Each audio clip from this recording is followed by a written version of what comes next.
Earth, the Prison Planet by Cameron Day. Planet Earth and much of our corner of the universe has been under a spell for a very long time, a spell which casts doubt within our minds about whether or not we are connected with the infinite source of all creation. The spell causes us to feel alone, vulnerable and isolated, cast out from the heavenly realms into a cruel, dog-eat-dog world. This spell is pure fiction, a deception of the highest order, but it has taken hold deeply on this and other worlds. Intrinsic within this holographic spell is the notion that duality and polarity are natural aspects of life, and that we must serve one side of duality or the other. This elegantly simple binary imprint has become so prominent that we have lost sight of the larger holographic spell that spawned it. Indeed, we have lost sight of the hologram altogether, and come to believe that it is the sum total of reality.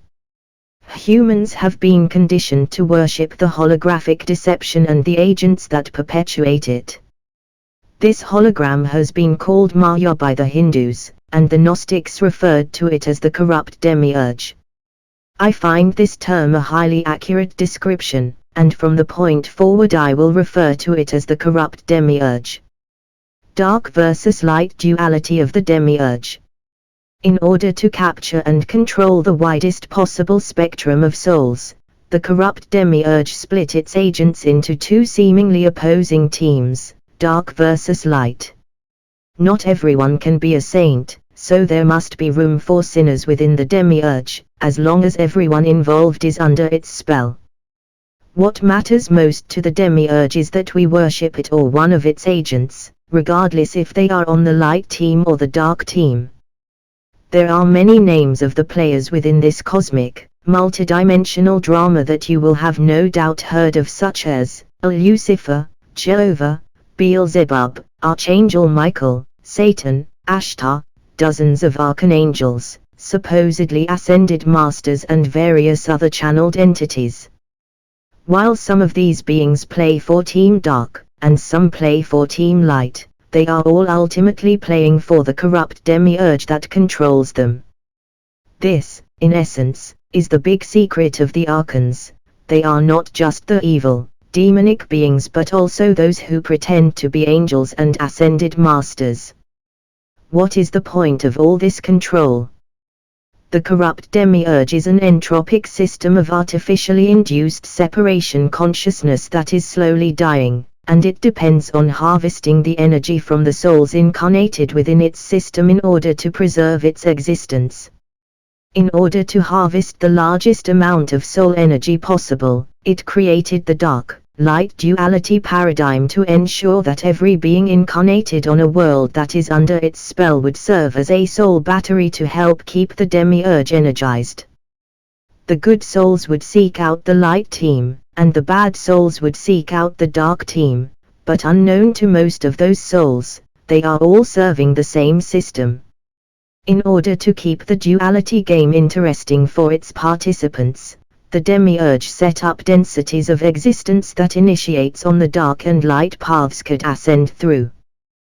This gives the beings moving through these densities a feeling of accomplishment, when in fact they are navigating through a labyrinth of demiurgic illusion.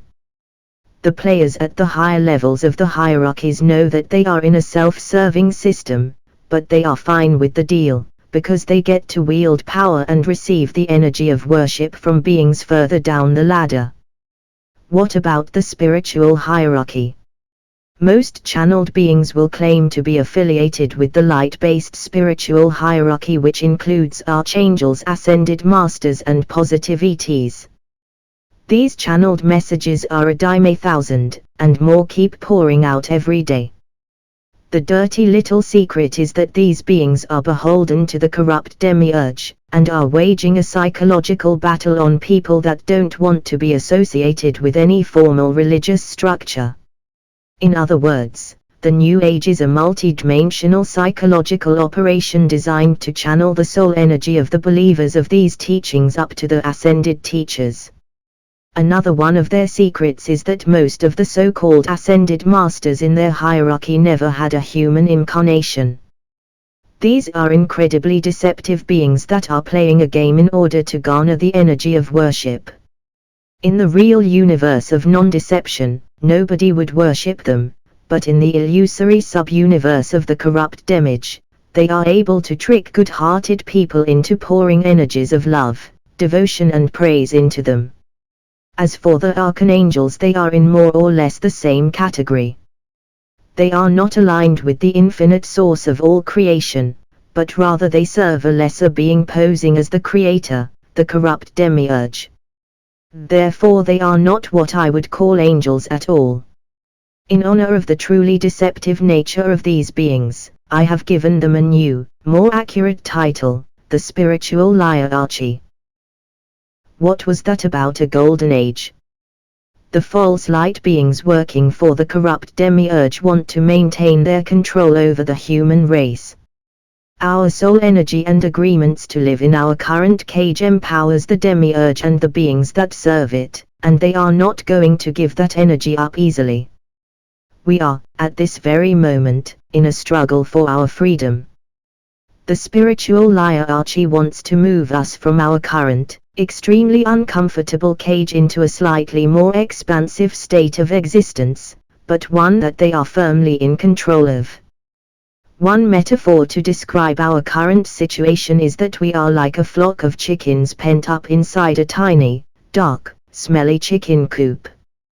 Those that have been farming us are preparing to let us out of the coop, and into a larger fenced-in area where we will be able to feel a little more free, but still within their control. This is the farmer's way of ensuring that they can continue to feed off of our energies, while making us feel that we are free, thanks to the kindness of our captors. The spiritual hierarchy does not want us to grow on our own to a place of self-empowerment that will allow us to simply walk away from their entire control system. This is why the channeled messages subtly disempower people, while pretending to actually offer them an empowering solution.